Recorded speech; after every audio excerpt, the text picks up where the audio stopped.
Everyone, हमने अपने last video के अंदर जो है वितरण मानचित्र के बारे में, गुणात्मक मानचित्र के बारे में अध्ययन किया था। अब आप इसमें आज देखेंगे कि आपके मात्रात्मक मानचित्र कौन कौन से होते हैं। मात्रात्मक मानचित्र आपके कौन कौन से दे रखे हैं? सम्मान रेखा विधि, आइसोप्लैथ, वर्णमात्री रेखा विधि, कोरोप्लैथ, बिंदु विधि, डॉट मेथड और आलेखी विधि, ग्राफिकल मेथड। हमने पिछली बार बोर्ड पर उसे अच्छे से एक्सप्लेन किया था, तो आज मैं अपने नोट्स के माध्यम से आपको ये बताना चाह रही हूँ, जिससे कि आप बार बार जो भी कोई समस्या हो इन नोट्स को देखें, इन्हें पढ़ें, बार बार इस वीडियो को देखेंगे तो आपको वो कंसेप्ट आपके माइंड में बिल्कुल अच्छे से क्लियर हो सके। तो सबसे पहले हम वापस से गुणात्मक मानचित्रों के बारे में बात करते हैं, जिसे कि हम अमात्रात्मक वितरण मानचित्र भी कहते हैं।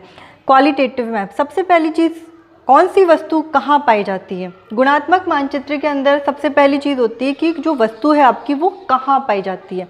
इन दोनों मानचित्र में अंतर यही होता है कि गुणात्मक नाम से स्पष्ट है, आप इसे देखेंगे। क्वालिटेटिव मतलब इसकी क्वालिटी पूछी जा रही है, और यहाँ पर मात्रात्मक मतलब क्वांटिटेटिव मतलब इसकी क्वांटिटी पूछी जा रही है।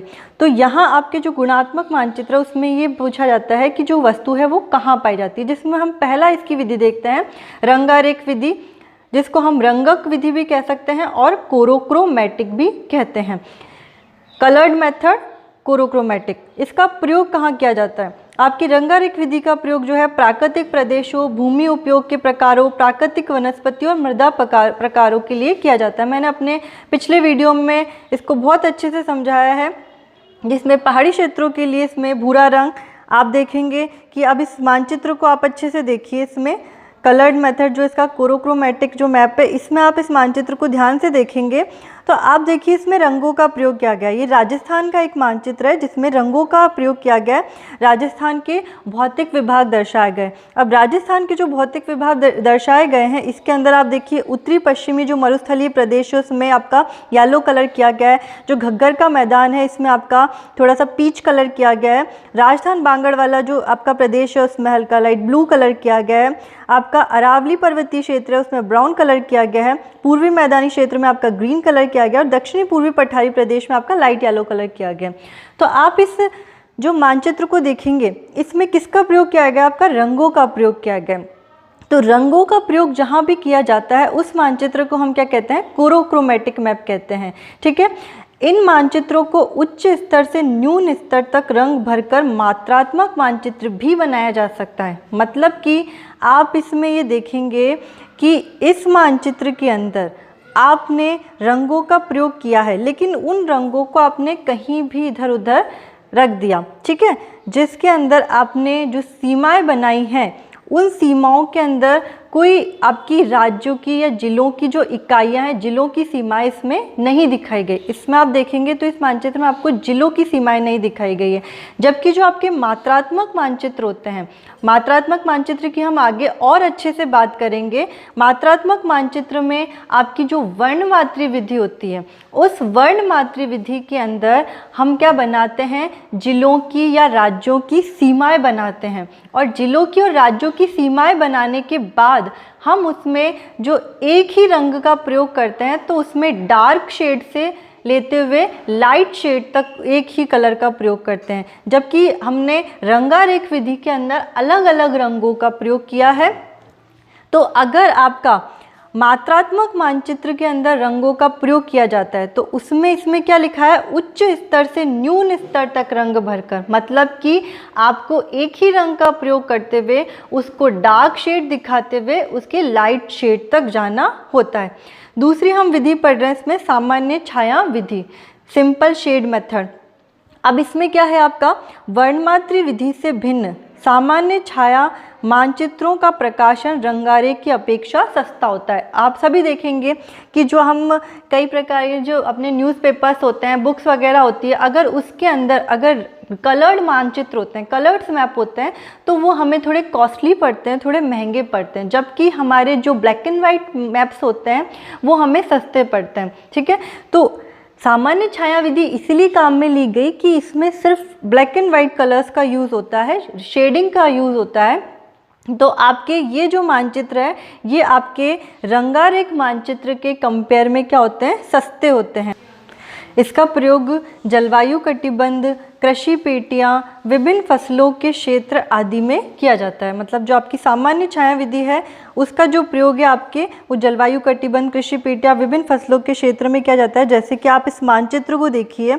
अब इस मानचित्र के अंदर आप देखेंगे यहाँ पर किसका प्रयोग किया गया, छायाओं का प्रयोग। इस मानचित्र में आप देखेंगे कि आपको जैसे कि छायाओं का प्रयोग किया गया है। अब इस छायाओं के अंदर आप देखो कि जो आपकी शुष्क प्रदेश है उसको एक अलग छाया से दिखाया गया है, आपका अर्ध शुष्क प्रदेश को लाइनिंग से दिखाया गया है, उसके बाद आपका उपाद्र प्रदेश को आपकी तिरछी लाइनिंग से दिखाया गया है, आपका जो आर्द्र प्रदेश है उसको डॉट डॉट से दिखाया गया और अति आर्द्र प्रदेश को आपके डार्क शेड से दिखाया गया। तो इसके अंदर आप देखेंगे कि आपके छायाओं का प्रयोग किया गया है। मतलब छायाओं के माध्यम से आपके इसमें क्या दिखाए गए हैं, जलवायु प्रदेश दिखाए गए हैं। ये एक राजस्थान का मानचित्र है जिसमें कि आपके जलवायु प्रदेश को शो किया गया है। कौन सी विधि के माध्यम से, आपकी सामान्य छाया विधि के माध्यम से, सिंपल शेड मेथड के माध्यम से। आगे जो चित्रीय विधि, चित्रीय विधि या पिक्टोरियल मेथड, पिक्टोरियल मेथड के अंदर जो आपका प्रयोग होता है वो किसका होता है, जैसे आपके दर्शनीय स्थल हो गए, पर्यटन केंद्र हो गए, रेलवे स्टेशन हो गए, हवाई अड्डे हो गए, ऐतिहासिक स्थल हो गए आदि, इनके अंदर जो आपके प्रयोग होती है वो कौन सी विधि होती है, चित्रीय विधि या पिक्टोरियल मेथड। मतलब जहाँ पर आपके चित्रों का प्रयोग किया जाता है वो आपकी क्या कहलाती है, चित्रीय विधि कहलाती है। इसमें इसके अंदर आपके वास्तविक लघु चित्र बनाए जाते हैं। कैसे बनाए जाते हैं, वास्तविक लघु चित्र बनाए जाते हैं। जैसा कि मैंने आपको अपने पिछले वीडियो के अंदर बताया था कि उसमें हमने आपके कन्वेंशनल साइंस होते हैं, कई प्रकार के जो रूढ़ चिन्ह होते हैं। तो जैसे कि आपका रोड हो गया तो रोड के लिए एक अलग चिन्ह होता है, पेड़ हो गया आपका उसके लिए अलग चिन्ह होता है, आपके जैसे कच्चा कुआं हो गया, पक्का कुआं हो गया, मंदिर हो गया, किला हो गया, उन सब के लिए अलग अलग क्या होते हैं, आपके रूढ़ चिन्ह होते हैं। तो उन चिन्हों का प्रयोग करते हुए जो आपके छोटे छोटे से जो वास्तविक लघु चित्र बनाए जाते हैं तो वो कौन सी विधि में बनाए जाते हैं, आपके चित्रीय विधि में बनाए जाते हैं। और इन सारी चीज़ों के लिए जिस विधि का प्रयोग किया जाता है उसमें चित्रीय विधि काम में आती है। अब जैसे आपकी जो नेक्स्ट अगली विधि है आपकी वो कौन सी है, वर्ण प्रतीकी विधि, जिसको हम कहते हैं कोरो स्कीमेटिक मैप। अब कोरो स्कीमेटिक मैप के अंदर आपके किन चीज़ों का प्रयोग के अंदर ये विधि काम में ली जाती है, आपके सामाजिक आर्थिक तत्व जैसे कि आपके खनिज हो गए, फसल हो गई आदि, इन चीज़ों में आपके कोरो स्कीमेटिक के मैप काम में लिए जाते हैं। वर्ण प्रतीकी विधि है जो आपकी वो काम में ली जाती है, जिनमें आपके प्रतीकों का प्रयोग किया जाता है। अब प्रतीकों के प्रयोग के अंदर जैसे कि आप इस मानचित्र के अंदर देखिए, इस मानचित्र में आप देखेंगे कि आपके खनिजों का जो उत्पादन है वो दिखाया गया, आपके धात्विक खनिज दिखाए गए, जिसमें आप देखेंगे कि जैसे कि जो आपका त्रिभुज का जो एक ज्यामितीय प्रतीक बना हुआ है उसके द्वारा आपका क्या दिखाया गया, अभ्रक को दिखाया गया। इसी प्रकार से आप देखेंगे एक रेक्टेंगल, एक आयत का जो आपका शेप है उसके द्वारा आपके घिया पत्थर दिखाया गया है। इसी प्रकार से आपका क्रॉस का जो साइन है उसके द्वारा आपका क्वार्ट्ज खनिज को दिखाया गया है। इसी प्रकार आपके जो सर्कल का पूरा ब्लैक सर्कल है उसके द्वारा आपका फ्लोराइड को दिखाया गया है। जो आपका खाली सर्कल है उसके द्वारा आपकी मुल्तानी मिट्टी को दिखाया गया है। आपका एक डॉट है उसके द्वारा आपके बेराइट्स को दिखाया गया है। आपके क्रॉस के द्वारा लिग्नाइट को दिखाया गया, हाफ सर्कल के द्वारा आपके ग्लास सैंड को दिखाया गया। तो इस प्रकार से जब हम जिस चित्र के अंदर प्रतीकों का प्रयोग करते हैं, मतलब किसी सिंबल्स का प्रयोग करते हैं, तो जो वो विधि होती है वो आपकी कौन सी कहलाती है, वर्ण प्रतीकी विधि कहलाती है। जैसे कि आप इसमें देखेंगे कि खनिज और फसल आदि के प्रयोग के अंदर आप वर्ण प्रतीकी विधि को काम में लेते हैं। प्रतीकों के प्रयोग में जैसे कि आपके इसमें अब 3 प्रकार के प्रतीक हो जाते हैं। जैसे कि ज्यामितीय प्रतीक है जिसमें आपके जो ज्योमेट्रिकल सिंबल्स हैं वो काम में लिए जाते हैं। चित्रमय प्रतीक है तो उसके अंदर आपके क्या होते हैं, चित्र काम में लिए जाते हैं। जैसे गेहूं का उत्पादन अगर आपको दिखाना है तो सबसे ज़्यादा जो आपका गेहूं है वो उत्तर प्रदेश, पंजाब, हरियाणा वाले क्षेत्र में है, तो वहाँ पर आप छोटी सी बाली का चित्र बनाएंगे, छोटे छोटे से बाली के चित्र बनाएंगे। इसी प्रकार अगर कहीं पर आपको मक्के का प्रोडक्शन दिखाना है, मक्के का उत्पादन दिखाना है, तो आप छोटा सा मक्के का चित्र बनाएंगे।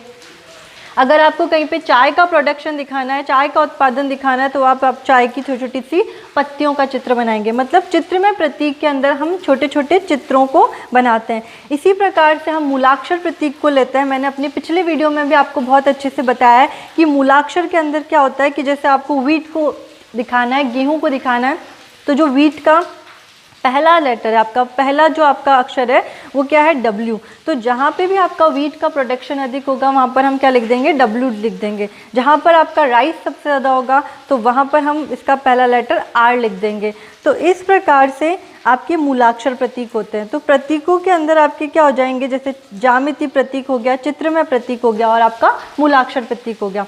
अब हम अगली विधि की बात करते हैं, इसमें नामकरण विधि, जिसको हम दूसरे शब्दों में नामांकन विधि भी कह सकते हैं। इस विधि के अंदर आपके नामों का प्रयोग किया जाता है। मैंने आपको अपनी पिछले वीडियो के अंदर, पिछली कक्षा में भी आपको बताया था कि इस विधि में जो वस्तु जहाँ होती है वहाँ उसका क्या लिख दिया जाता है, नाम लिख दिया जाता है। और ये विधि छोटी कक्षाओं के लिए उपयोगी होती है। जो छोटी कक्षाओं के जो बच्चे होते हैं वो इतना नहीं समझ पाते कि भाई यहाँ पे W लिखा गया है या R लिखा गया है तो इसका क्या मतलब है। तो छोटी कक्षाओं के बच्चों के लिए नामकरण विधि सबसे ज़्यादा उपयोग में होती है। जैसा कि आप इस वाले मानचित्र को देखेंगे नामकरण विधि में, तो आप नामकरण विधि के अंदर इस मानचित्र को देखेंगे तो इसमें आपके पूरे पूरे नाम लिखे हुए हैं। जैसे कि आपका जो मारवाड़ क्षेत्र है तो वहाँ पे आपका मारवाड़ लिखा हुआ है, जो आपका थली वाला क्षेत्र है वहाँ थली लिखा हुआ है, जो आपका मेरवाड़ क्षेत्र है वहाँ मेरवाड़ लिखा हुआ है, जो आपका शेखावटी क्षेत्र है वहाँ आपका शेखावटी लिखा हुआ है। ठीक है, इसी प्रकार से जो आपका मेवाड़ का क्षेत्र है, हाड़ौती का क्षेत्र है, वहाँ आपके मेवाड़ और हाड़ौती लिखा हुआ है, जिससे कि बच्चों को ये स्पष्ट हो जाए कि ये जो क्षेत्र है वो कौन सा क्षेत्र है। जबकि आप इस वाले मानचित्र के अंदर देखेंगे, वर्ण प्रतीक विधि के अंदर आप इस मानचित्र में देखेंगे तो यहाँ पर आपका क्या है, यहाँ पे आपका देखो जहाँ पर ए लिखा हुआ है इसका मतलब ये है कि ए जहाँ लिखा हुआ है वहाँ पे एस्बेस्टोस का उत्पादन दिखाया गया, एस्बेस्टोस को दिखाया गया। वहीं पर आप जहाँ पर सी लिखा हुआ देखेंगे वहाँ पे कैल्साइट को दिखाया गया है, जहाँ बी लिखा हुआ देखेंगे वहाँ बेंटोनाइट को दिखाया गया और जहाँ एफ लिखा हुआ देखेंगे वहाँ पे आपका फेल्सपार को दिखाया गया। तो इन दोनों मानचित्रों में यही अंतर है कि एक मानचित्र के अंदर तो पूरा नाम लिख दिया जाता है जिसको हम नामकरण विधि कहते हैं, और दूसरे मानचित्र में सिर्फ उस अक्षर का जो पहला लेटर होता है वो लिखा जाता है, जिसको कि हम वर्ण प्रतीकी विधि का मूलाक्षर प्रतीक लेते हैं। ये हमने अभी जो बात करी गुणात्मक मानचित्र के बारे में बात करी है, जहाँ पर ये पता चलता है कि कौन सी वस्तु कहाँ पाई जाती है। अब हम आगे बात करते हैं आपके क्वांटिटेटिव मैप्स। अब मात्रात्मक वितरण मानचित्र आपके क्या होते हैं कि विभिन्न तत्वों की इसमें मात्रा दर्शाई जाती है। जैसे गुणात्मक में हमने बात की थी कि कहाँ पाया जाता है, ठीक है, यहाँ पर क्या होता है आपकी मात्रा दर्शाई जाती है। जैसे मात्रात्मक वितरण मानचित्र का हम पहला जो विधि है वो लेंगे, इसमें सम्मान रेखा विधि। सम्मान रेखा विधि जिसको हम कहते हैं आइसोप्लेथ। आइसोप्लेथ क्या होता है आपका, ये समान मान वाले स्थानों को मिलाने वाली जो रेखाएं होती है वो आपकी कौन सी कहलाती है, सम्मान रेखा विधि कहलाती है। भूगोल में समान रेखाओं का सर्वप्रथम जो प्रयोग किया है वो 1817 में हम्बोल्ट ने किया है। इसी प्रकार से जो सर्वव्यापी रूप में जो इसका प्रयोग किया है सम्मान रेखाओं का वो 1952 में मॉकहाउस ने किया है। आपके सम्मान रेखाएं कई प्रकार की होती है, जैसे कि आपकी समदाब रेखा हो गई, समताप रेखा हो गई, समवर्षा रेखा हो गई, ये सभी आपकी कैसी है, सम्मान रेखाएं। जैसे आइसोबार समदाब रेखा को कहते हैं, जैसे समान वायुदाब वाले स्थानों को मिलाने वाली रेखा है। समान तापमान वाले स्थानों को मिलाने वाली रेखा है आइसोथर्म। समान वर्षा वाले स्थानों को मिलाने वाली रेखा है आइसोआइड्स। ये सारी आपकी कौन सी है, सम्मान रेखाएं होती है। ठीक है, आपके इन रेखाओं का प्रयोग किया जाता है तापमान, वर्षा, वायुमंडलीय दाब, पवन वेग आदि को दर्शाने के लिए हम सम्मान रेखा विधि का उपयोग करते हैं। जैसे कि आप इसमें इस मानचित्र को देखिए, राजस्थान के इस मानचित्र के अंदर आपकी औसत वार्षिक वर्षा को दिखा रखी है, राजस्थान के औसत वार्षिक वर्षा को दिखा रखा है। तो अब इसके अंदर आप देखोगे कि जहाँ पर आपकी वर्षा सबसे अधिक होती है, ठीक है, उस जगह पर जो वर्षा का आपका दिखा रखा है वो कितना दिखा रखा है, 90 सेंटीमीटर से अधिक आपकी दिखा रखी है।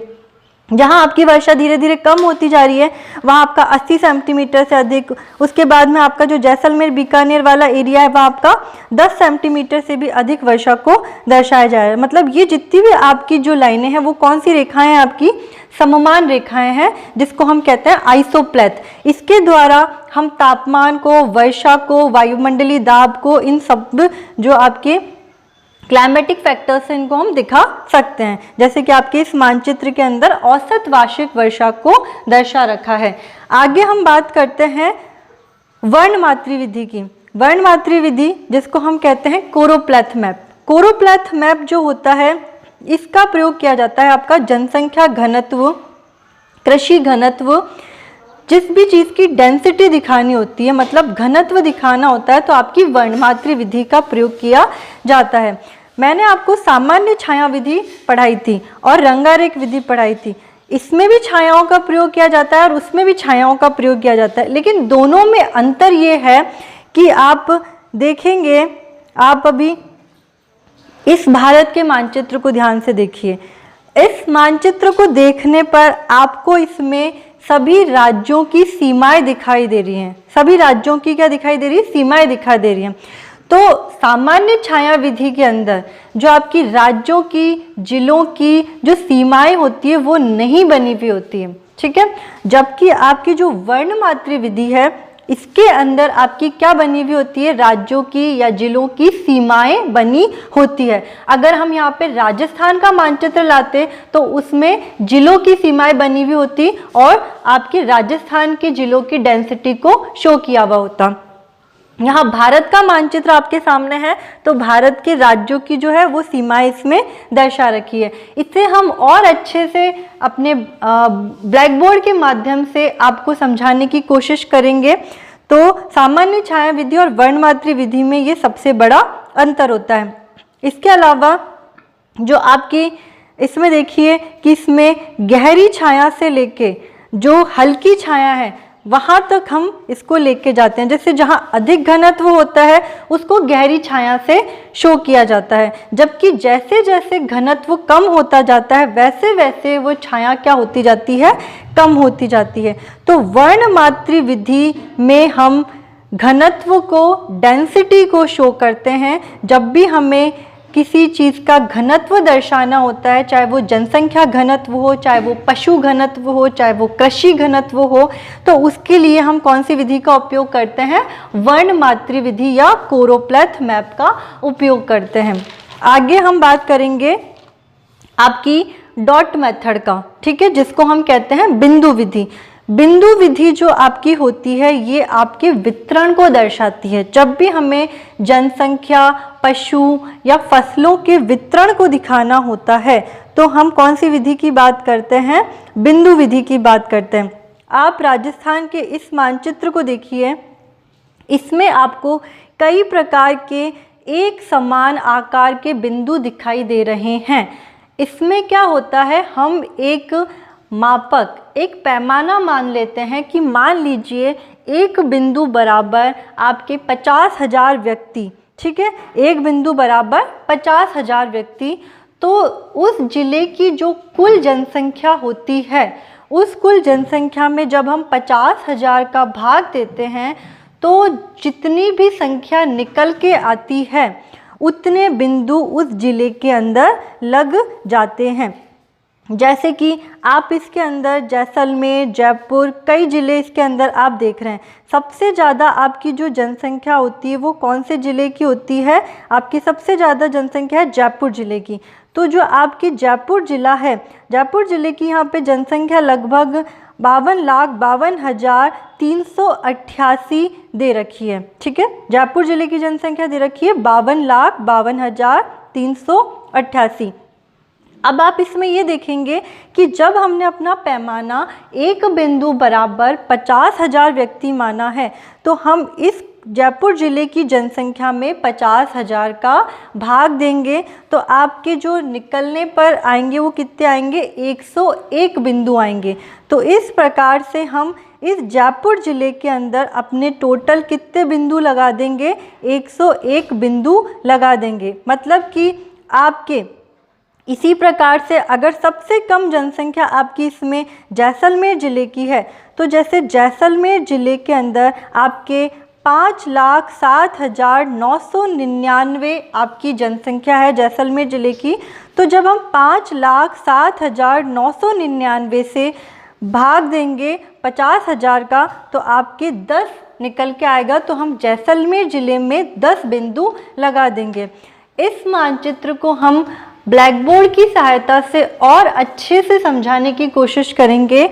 अभी आप बस इतना ध्यान रखिए कि अगर आपसे पूछा जाता है कि जनसंख्या घनत्व के आंकड़ों को दर्शाने के लिए किस विधि का उपयोग किया जाता है, तो आपको आंसर देना होगा वर्णमात्री विधि।